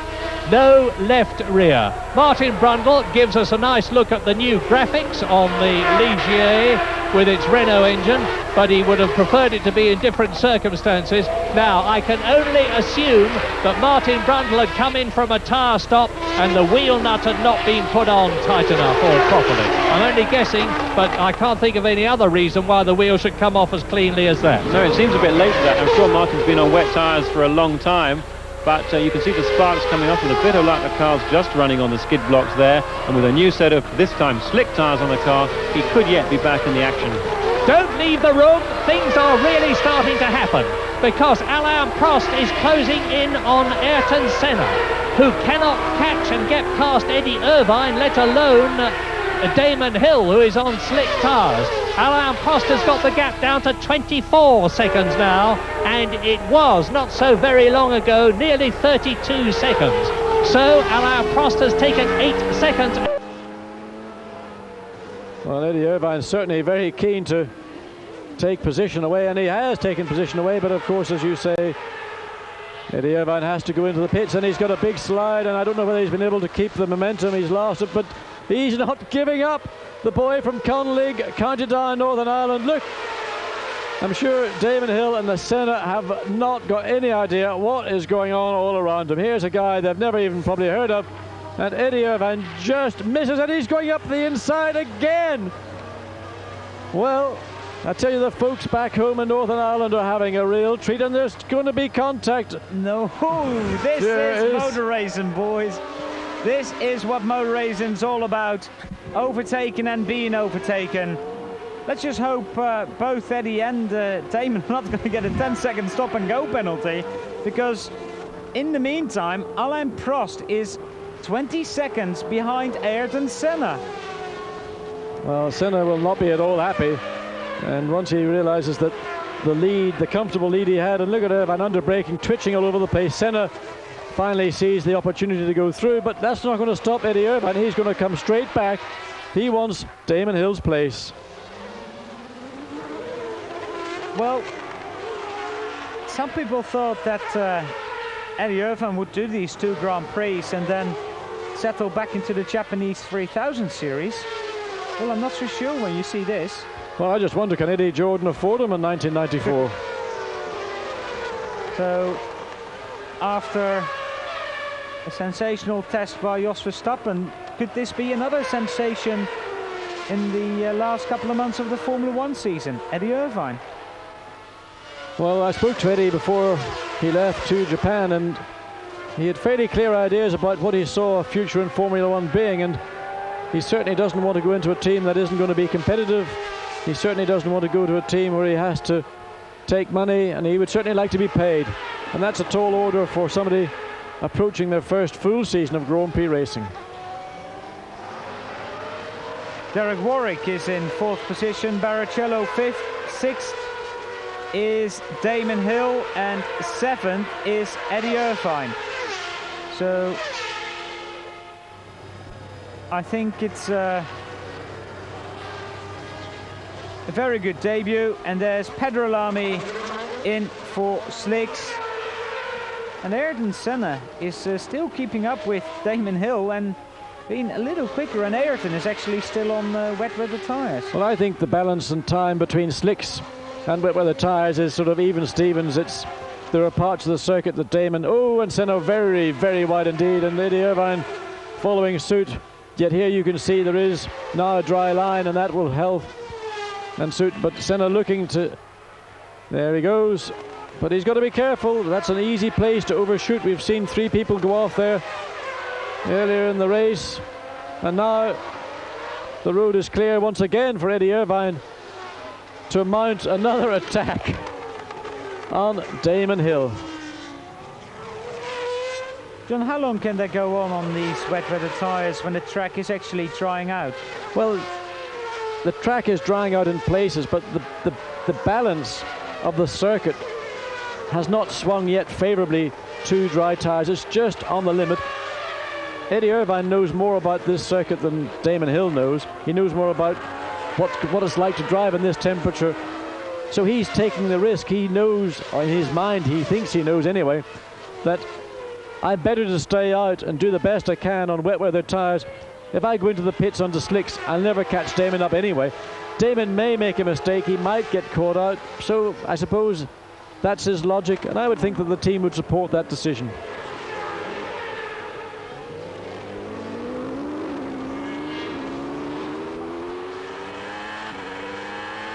But this is real fingertip stuff from Damon Hill. It is not easy when you've got something like 760 horsepower. In spite of traction control, you've got to basically keep the car under control. Traction control will help the straight line stuff, but in a corner when the car is not head on to the track, it is very, very fine indeed. Damon Hill and Ayrton Senna, they're not first and second in this Grand Prix. Damon is a lap behind, and the gap between Senna and Prost is now down to 13.6 seconds. And there is Alain Prost still on the wet weather tyres. And, well, with about 12, 13 laps to go, time's running out to go in and get slicks as well. Well, I was noticing Alain Prost is, I think, really looking for as many damp parts of the circuit as he can. He wants to preserve as long as possible any wet weather rubber he has got left. And once the circuit begins to dry out, of course, it becomes more and more difficult. But it'd be interesting to know what the lap times are, the variation in lap time between Alain Prost on wets, Damon Hill on slicks. I suspect the difference is very small, and the security that Prost would feel on wet weather tyres would probably tip the balance that way.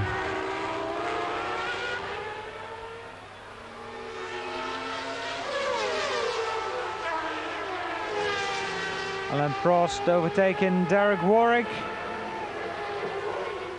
Well, he's not, but again, Prost being his cautious self. Very right to be cautious, because really he didn't have himself far enough up alongside of Derek Warwick to be sure the corner would have been his, and Warwick did the right thing and took the line, and he'll know that Alain Prost is there. Of course, Derek Warwick, another man who's very familiar with the Suzuka circuit because he's done quite a lot of sports car races here. Yes, sports car racing is a great way to learn this circuit. It's probably the best way, I would have thought. And well, Warwick on slicks. Yes, on slicks as well, and Alan Prost on wet with their tyres, so Warwick being careful. Oh, and almost losing it as he exited, and Alan Prost now very easily drives all the way around the outside safely as Derek Warwick's heart reduces from whatever 200 and something beats per minute it rocketed up to. And that's the danger that anybody on slicks has got to face. Oh, and you see again just how easy, just clipping the curb at the inside, back of the car steps out.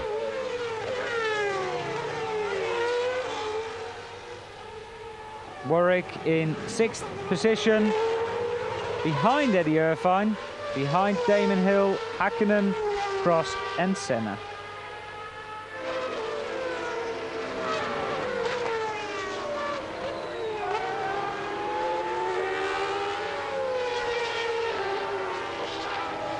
There we see the dry patches on the circuit.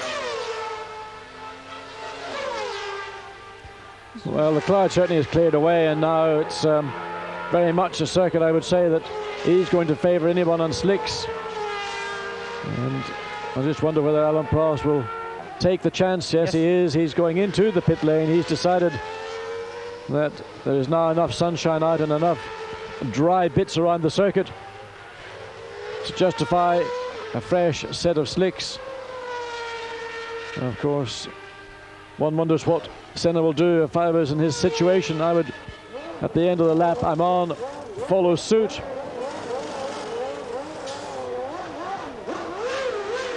Well, Alan Prost making sure he doesn't stall it. He certainly had plenty of revs. Wound on the old Renault V10 engine. Not giving it full revs down the pit lane though, Allard. So is Senna going to make it into the pits when he competes this lap? He's only halfway around the lap. This is the crossover, the track you see literally above, and there's Mika Hakkinen.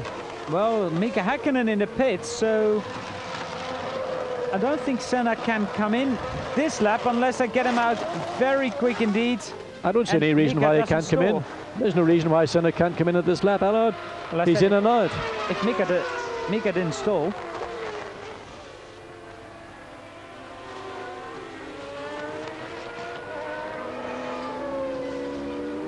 So Damon Hill pressing Ayrton Senna again. There we see more speed from the Williams Renault. Ooh, and that's onto the wet part, but he's made it through safely, unlapping himself from the race leader. As he's going to go into the pits. So now it's going to be a battle in the pit lane, and then the remaining laps all the way to the checkered flag. And McLaren have got to get Senna in and out cleanly. Well, the wet weather tyres, they don't look badly worn. Good stop, 5.61. That was quicker than Prost's stop. And Senna more able, in my opinion, to take advantage of slick tyres in these conditions than Alain Prost would be. Prost certainly was more cautious leaving the pit lane.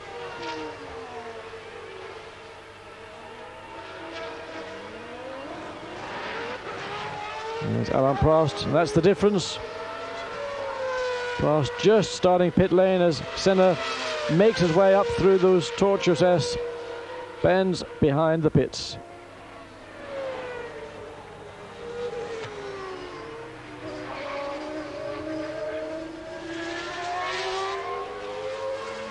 Senna still leads the Grand Prix. Led every lap of this Grand Prix, didn't he?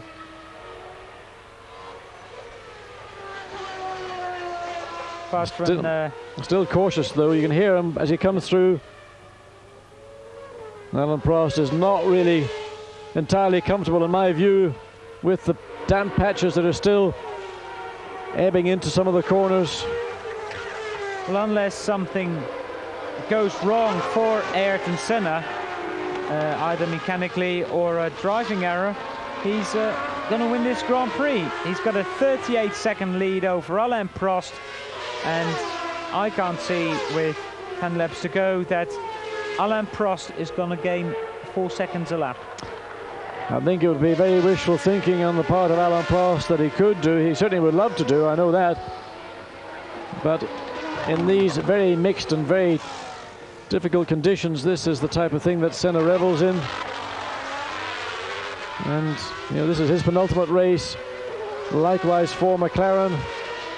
And certainly he wants to end his very, very fruitful career with the Marlboro McLaren team on a high note.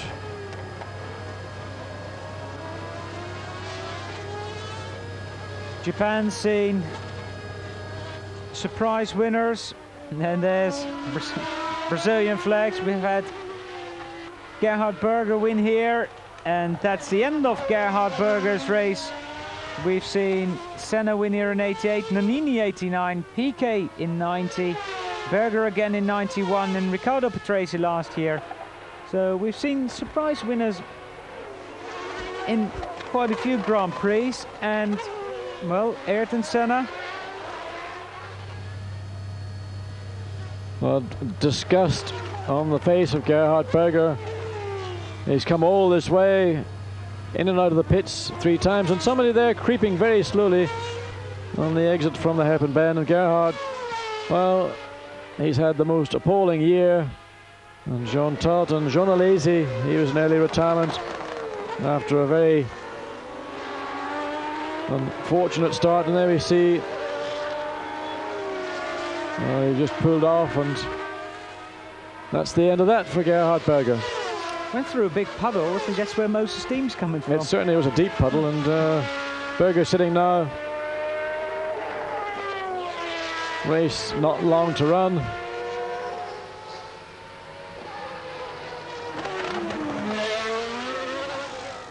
Another good year for Ferrari, although Alesi's 15-lap lead at the start of the Portuguese Grand Prix was something of a fillip for them. Rubens Barrichello is in 5th position. So there we see the top 6. Barrichello 5th, Irvine 7th, Hill 4th, and the top 3 still the same. And Derek Warwick again in a point scoring position, which is exactly what he said after qualifying. Well, we look at the position 7 to 12. Derek said, well, we're half qualified. I'm in a potential point scoring position. We just see how much luck turns my way during the race. Well, that 6th place is a fair 6th place. He started 7th on the grid, and to be 6th, he should be very happy indeed. The only one who dropped out really in front of Derek Warwick is Gerhard Berger, and I think we can also say that he overtook Berger fair and square before Gerhard retired. Indeed, and Mika Häkkinen really had a very lonely race here in Japan. And after his dynamic debut in Estoril 1 month ago, he followed it up with equally dynamic performances in qualifying. But I think he decided that this is a race that he wanted to finish and finish on the podium in. And that looks very much what he is set to do. There's a long career ahead of Mika Häkkinen at McLaren, and his day will come when he will be on the winner's podium, and in fact it could come even in 2 weeks' time in Australia.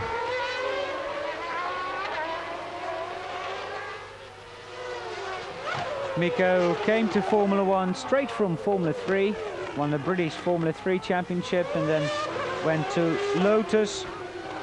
Had a bit of a fraught first Formula 1 race when the steering wheel came off, but then matured into a very good Grand Prix driver, and well, he's had speed.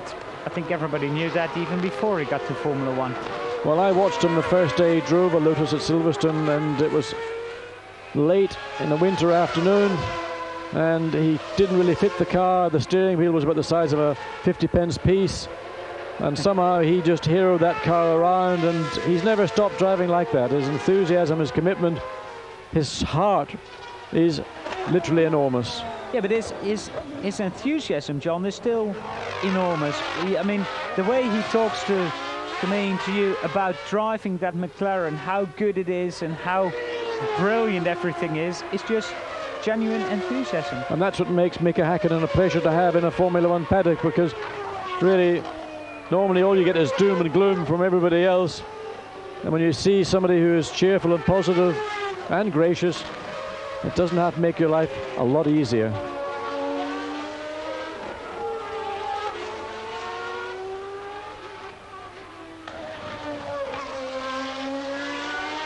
Now, if Eddie Irvine could go past Derek Warwick, then he is in 6th position.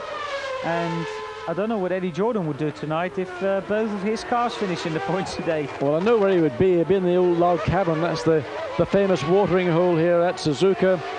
And because there's not a great deal to do for team members, I don't include drivers in that, of course, but team managers, team bosses, engineers, whatever else, they get in there and they give the old whiskey bottle a fairly good bashing. And some of the tales that emanate the following morning are definitely coloured by hangovers.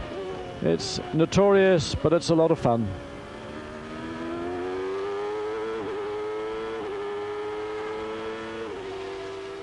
Häkkinen, who will complete his first Grand Prix this year in anger. Of course, he's done numerous Grand Prix distances in testing, but still that's a different Grand Prix than doing a Grand Prix proper.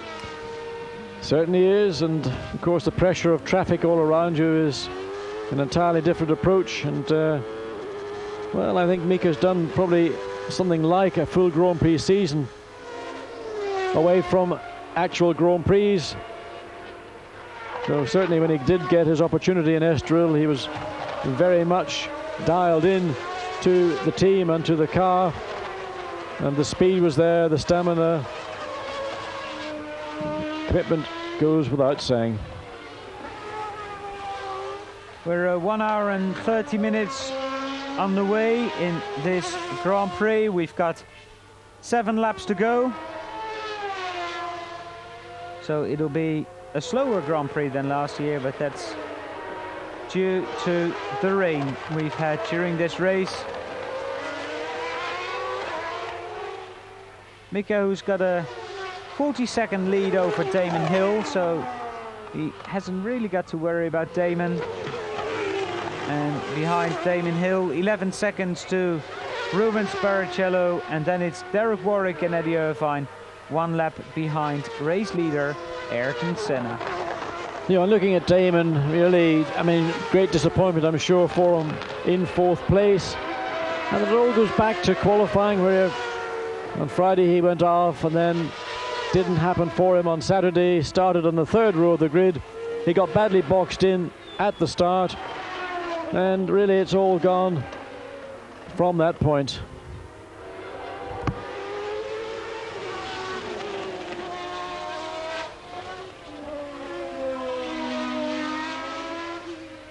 Because this race historically has a pretty high attrition rate. Bit of a flick there from Herbert, trying very hard there behind Lamy.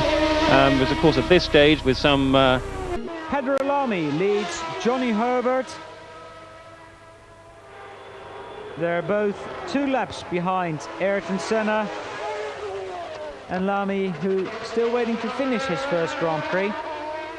Well, Allard, if he bumps over curves like that, he could jeopardize that dream, because attacking a curb hard like that is not the best way in my view. And certainly, again, the conditions are not absolutely dry all the way around, and it probably pays just to stay off them as much as you can. This man certainly knows how to do that, Alain Prost. Some 31 seconds now in arrears from race leader Ayrton Senna. And this is just 6 more points for Alain Prost. It's no end. Oh, and a big shunt. Riccardo Patrese has gone off somewhere very heavily indeed. You see the entire left side of the car wiped out, the rear wing. And that looks like a bit of bruising in the legs for Riccardo Patrese. connecting the radio to the that's in the car, and that is unfortunate. Riccardo Patrese, last year's race winner, and there's still a lot of talk about this man next year. Michael Schumacher likes to keep him in the Benetton team. Also, I bet he does. I mean, who wouldn't like to keep a driver in the team that isn't going to be a challenge to you and makes you the number one, the unquestioned number one driver in the team? But also there's talk that Riccardo Patrese will go and do the German Touring Car Series for Alfa Romeo. I think that Benetton in many ways, by keeping Patrese, is not a bad move. In fact, I mean, it's slightly cynical to say that it would suit Michael Schumacher very well. But when you've got a good partnership between two drivers, it's worth an awful lot. You put two drivers together who are in direct competition, then you can sometimes find it difficult to control, and it can sometimes be destructive to the team. But the options are not very great right now. There's nobody obvious that Benetton appear to be chasing. And it may be that some of the new people like Eddie Irvine or Jos Verstappen, who was so outstanding in testing at Estoril, could find themselves being the centre of attention from a team like Benetton. Another name, of course, that's been mentioned is Luca Badoer. Yeah, I was just going to say that. And Badoer spent a couple of days again testing recently at Silverstone. Did quite a lot of miles, managed to spin 2 or 3 times, but finally put together a reasonable run of laps. And I suppose if any of the young drivers were likely to be chosen, he would probably be fairly high on that list. And there we see, that's where Patrese went off. That was that long final left-hand corner after the sequence of S-bends. It's a very fast corner, and the impact was pretty big. Rubens Barrichello's 15th Grand Prix, and this could be the first time he's going to score points. He's in 5th position, and he's got 4.5 laps to go. And John, if we go just quickly to race leader Ayrton Senna, his 157th Grand Prix and his 40th victory. Getting very, it's almost 4-1. It's a pretty good average, and more than 4-1. It's well, one wonders what may happen next year. And Alain Prost's tally of World Championship victories was considered years ago to be, well, just impossible. And Senna's had a lean year over the past 2 years by his standards. He's looking forward to 1994, I believe, with great anticipation. And there's the battle going on behind with Derek Warwick and Eddie Irvine, and let's hope that rear camera remains on that battle. But certainly Warwick and Irvine nose to tail. Race leader Ayrton Senna in the foreground. In the background and a little left of this camera shot is Eddie Irvine trying to take 6th position away with 4 laps to go from Derek Warwick. This is experience and youth? It's both. It's experience and youth. It's experience from Derek Warwick from being in Grand Prix racing from 1981. It's experience of Suzuka from Eddie Irvine, who's raced here for 3 years in Formula 3000. Knows the place probably better than any racetrack outside of Kirkiston in Northern Ireland. And with only a few laps remaining, well, can Eddie Irvine throw caution to the wind, get close enough to Derek Warwick, and be audacious enough to try and nick that final 1 point in Japan? Well, to score a point on your Grand Prix debut, and also the first points for a very long time for the Jordan team, nearly a year ago. Yes, it was here, in fact. No, it wasn't. It was in Australia last year. They almost had a point here last year with Stefano Modena, but they finally got it in Australia. And you see Irvine very close to Warwick as they come onto the straight, but the power of that Mugen engine, I think, is going to be too great for the Hart V10. But Eddie Irvine stuck under the rear wing, and he's courageous. The boy is prepared to take a chance, and it's going to be coming down into the chicane if it's going to be anywhere.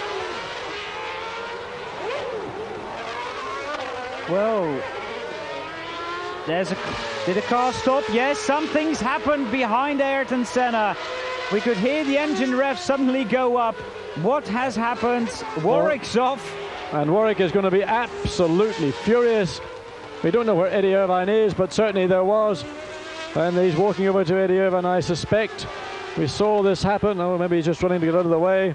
Irvine's cross-start finish, John. So Eddie Irvine has taken 6th place in an exuberant move. Well, we're going to have to see what the stewards say about it, whether it was a fair overtake or whether it was unfair. Certainly Warwick's car is, you can see, and I suspected Irvine did take a lunge down the inside. There we see it. Well, both of them punted fair and square up the back by Irvine's. The nose of the Jordan made contact with the gearbox of Derek Warwick's footwork, and that is a sad way to see a battle for the last point being decided.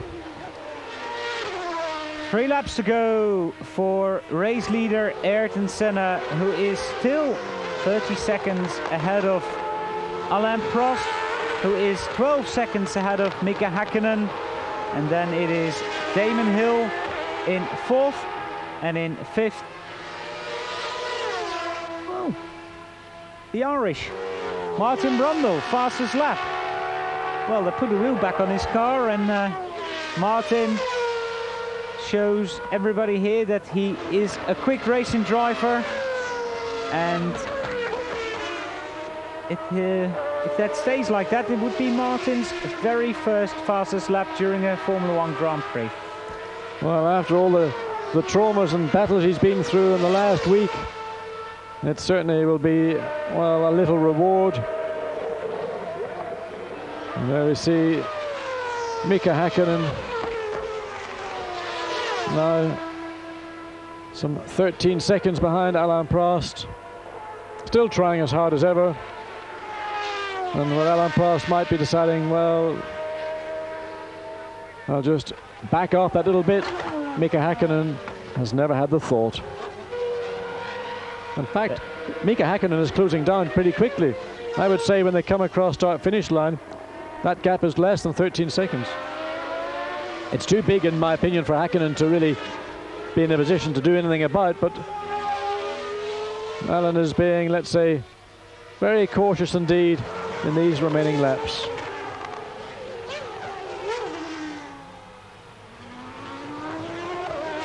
Oh, big shunt for Johnny Herbert. Big shunt for Pedro Lamy. Oh, Pedro Lamy, yes. And that is an oil fire, fuel fire. Oil lines, hydraulic lines have been ruptured in that shunt, and just goes to show that the circuit still can catch out the unwary. And Pedro Lamy limping from that accident. Well, he was battling long and hard with teammate Johnny Herbert, and I did mention that Lamy was putting wheels over curbs, and something that he shouldn't do.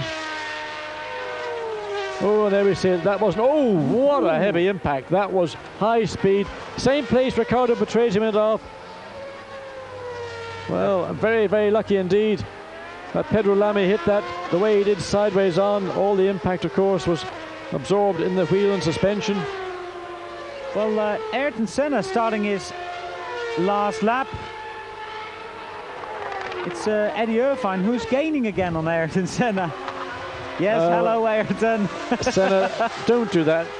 I think that's always an error in a driver's park when on the last lap he takes the hand out of the cockpit and waves to the adoring thousands, and there are plenty of them here in Japan that do love Ayrton Senna. But Eddie Irvine's right on your gearbox, and that's not the place you want to have Eddie Irvine.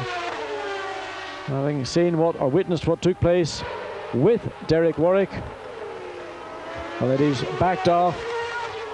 But, John, if we can sum this race up so far, that the man riding behind Ayrton Senna, Eddie Irvine, is the star of the weekend.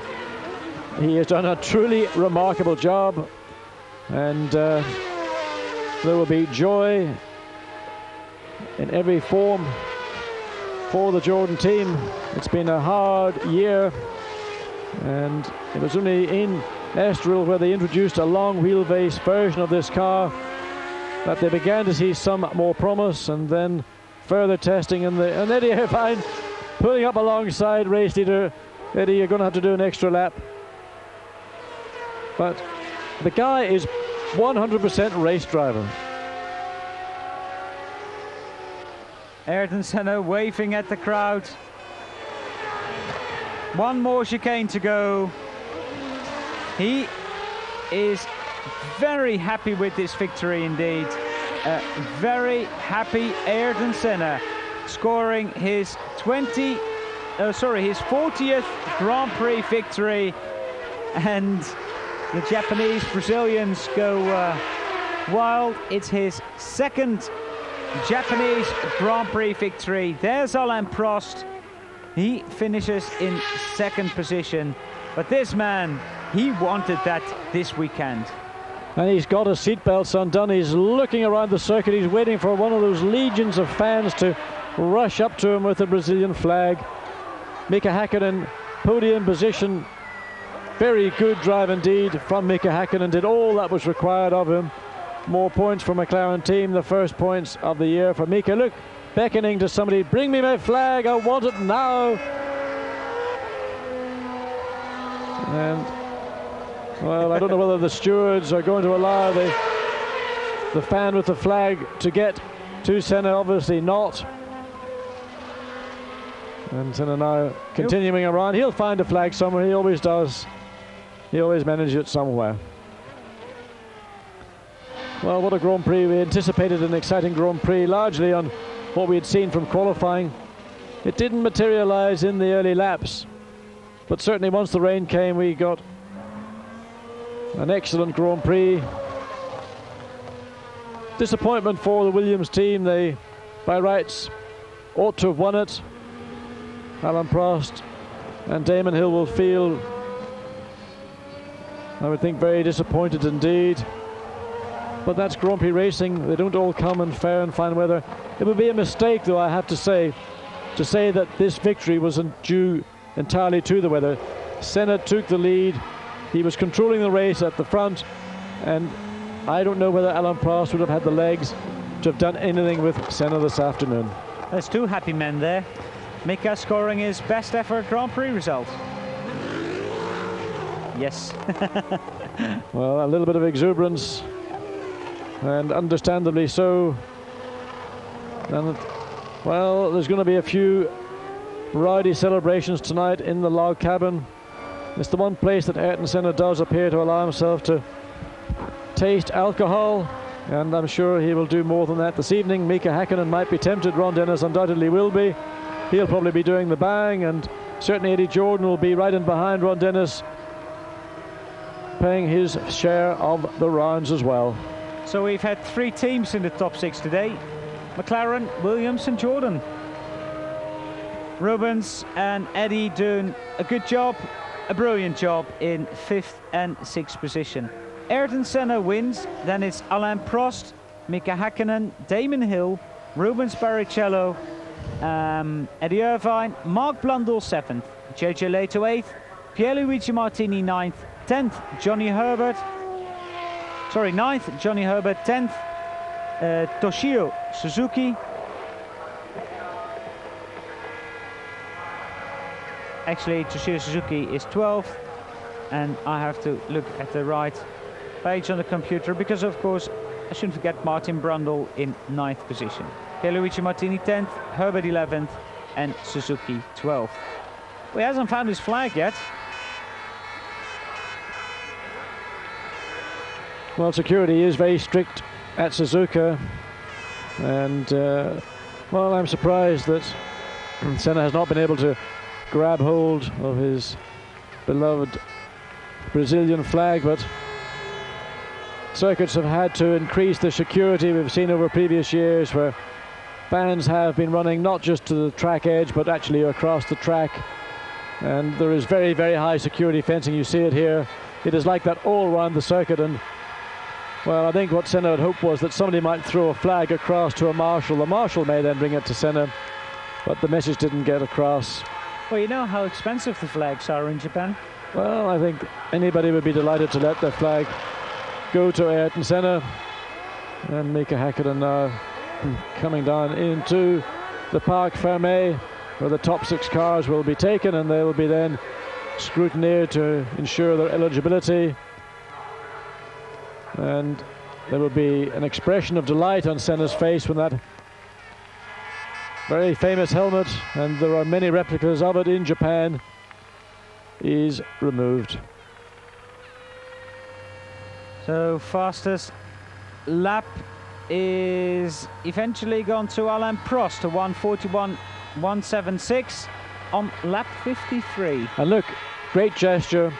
2 men, been a wonderful partnership. They've had their ups and downs, they've had their arguments, they battled like a pair of weasels all through the winter. But the one thing that Ron Dennis does, and the one thing that Ayrton Senna does, is they deliver. And look at Mika.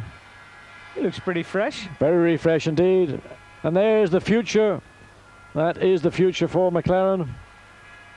And, well, Ayrton looking pretty cool and pretty happy with himself. And after Ron Dennis, well, it's probably known by most people now, but Ron Dennis was here over the weekend. His weekend started badly because he was out in his McLaren F1 road car and he slipped off the track somewhere and did a little bit of light damage to it. Well, there were a few red faces, notably Ron's, but this afternoon makes up for it, and that car will be very shortly back in Japan to be demonstrated to potential customers, and then on to the Australian Grand Prix, where the same process is going to take place. It's the best McLaren result for a long time, when their drivers finished in 1st and 3rd position. Alain Prost and Damon Hill 2nd and 4th for McLaren, and then it's Rubens Barrichello and Eddie Irvine 5th and 6th for Jordan.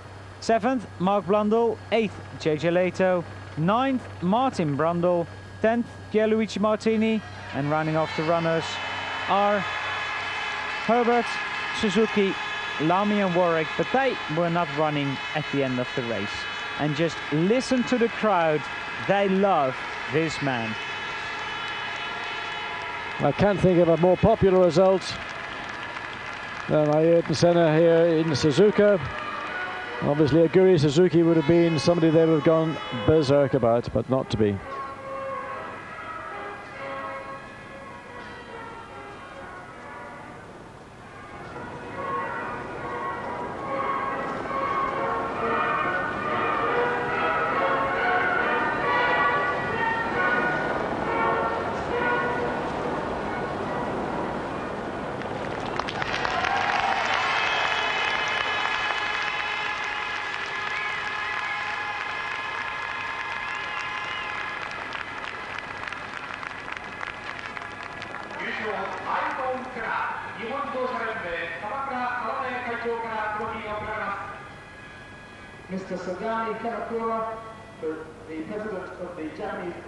Well, there we see the prize givens, and well, that's a big trophy. Yep, and that'll be on the shelves of McLaren cars in Woking very soon indeed. All the trophies belong to the company, and that will join many hundreds of others, some of which have come from the Japanese Grand Prix.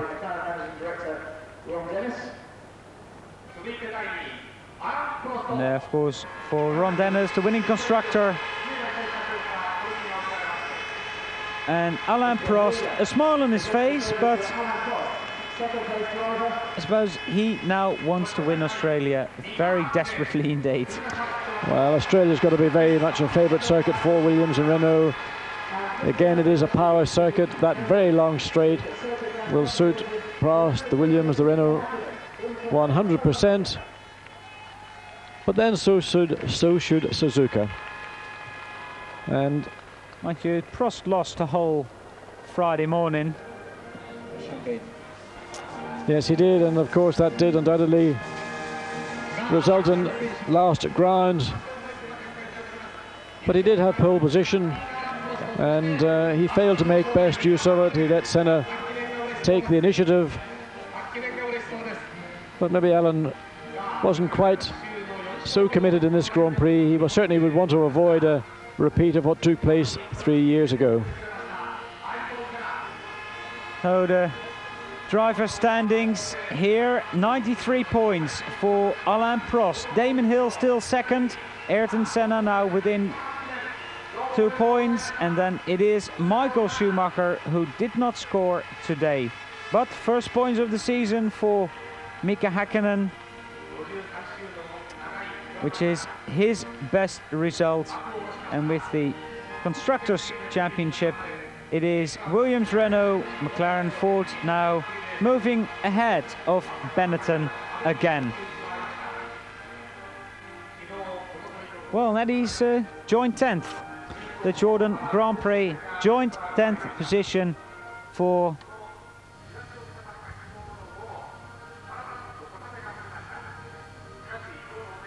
tremendous difficult season for us, not only for me but for the team.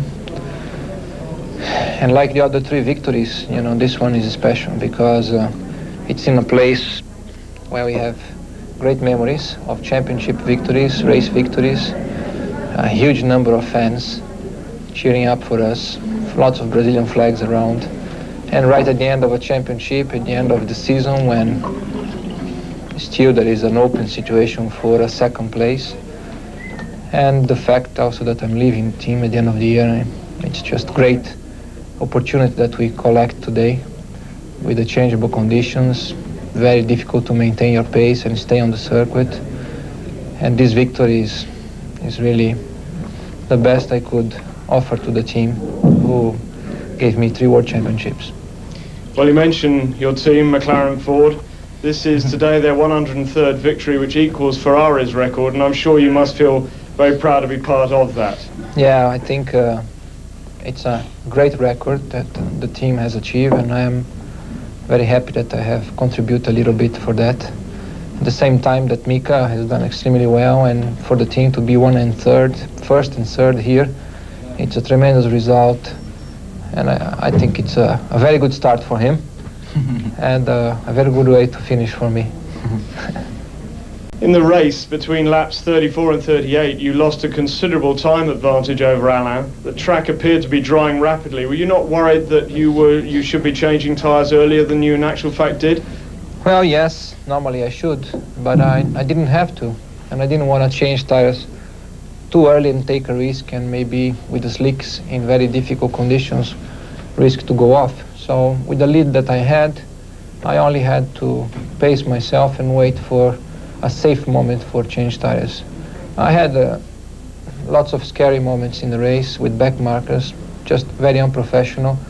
I mean, if you're leading the race, the guy makes life so difficult for you to overtake, 2, 3, 5 laps, and then when you overtake and they get involved ahead of you, other guys make a mistake, and you slow down, the guys come behind you, hitting you, going like banging wheels with you, and I'm leading the race, I'm lapping the guy. So very unprofessional, and I think a measure should be taken against the drivers who did that.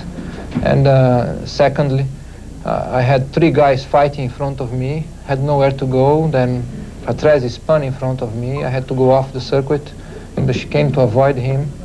Again, a result of the people being not professional. And later on, Ligier car lost a wheel on the straight and dropped a big piece of metal, and he was ahead of me, so I couldn't see very well. When I suddenly realized I hit that big piece of metal in my left front suspension, and there was some damage there. I don't know exactly how much, but there was some damage. And lots of other moments, you know, just people spinning all over the place, dropping oil. Very difficult race, but I think exactly being that difficult, it gave us the opportunity to create a little bit of, and use a little bit of instinct and get the victory. Well, I think every driver had a tell-to-tale today, but Alain, the Japanese Grand Prix has always been elusive for you. It remains so, and with your retirement, you don't look like you're going to win this one again. I'm sure you must have hoped for a victory today. Yes, for sure. I mean, every time I start a race, I hope to win it, but I knew it would be very difficult, and it was like this, difficult because the competition was higher than it was at the beginning of the season. We saw in qualifying that a lot of cars were very close together, and difficult also because of the condition. And I mean, nothing to say. You know, in this kind of race, as Ayrton said, there's a lot of things happening, and I can't complain very much. I did a good start, but too much wheel speed, and Ayrton started first. And the only way I could win the race without the rain was to stop only once if he was stopping twice, and so we don't know if it could be good or not, because the rain came and with all sorts of problems. I went off. Was quite lucky to go back on the track. Went off on the oil, and quite pleased with the second place. Mika, your first visit to the podium in your career. Second race for McLaren this year. You must be on a high. Yeah, it feels good. It feels really nice, you know. But it's only a few minutes now from the race, and a lot of things going in your mind. What point? Still, I'm not going to tell you what happened in the race, and at the moment it just feels good. Actually, it was quite a quiet race for you, was it not? There was one point where you were very close to Alain in the wet. I have to admit, I was following a lot about the pit board, about my lap times and the distance for the person who was in front of me and same who was behind me. And I wasn't pushing at all, because this is basically the second Grand Prix for me this year. And for me it was, when I see the position 3, it was enough for me in this point. And it wasn't point to push too hard and take a risk. Well, looking ahead, if we may, 2 weeks, the Australian Grand Prix, the final round of the World Championship. There's still a lot at stake. Ayrton, you can still take second place in the championship. Alain, I'm sure you'd like to go out with a race victory. And Mika, with the improvement in McLaren's form, I'm sure you'd like to do the same. Ayrton, what are the chances? We'll wait and see. Expecting to have some holidays next week, and then long holidays after Australia. But if I can finish with a win, I would be very, very happy. Yeah. Mika? I think I have to say same what Ayrton said.